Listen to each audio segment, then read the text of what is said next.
সিরিয়ার রাজধানী দামেস্কে রাষ্ট্রীয় টেলিভিশন ভবনে ইসরায়েলের বিমান হামলায় রীতিমতো আতঙ্ক ছড়ায় সম্প্রচারের মাঝেই।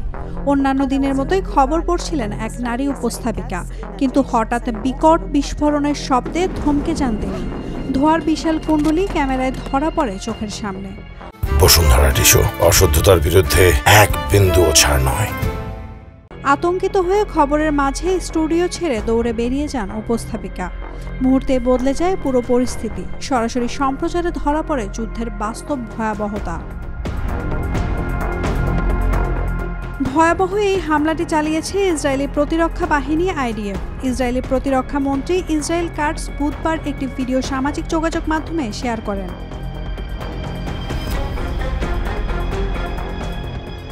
গত 3 দিন ধরে সিরিয়ায় চালানো ইসরায়েলের ধারাবাহিক হামলার অংশ এটি। সরাসরি সম্প্রচারে এমন বিস্ফোরণ আরও একবার দেখিয়ে দিল যুদ্ধ কতটা হঠাৎ ও ভয়ঙ্কর।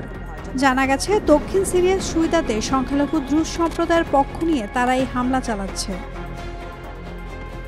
Naomi Nasrin, Daily Sun.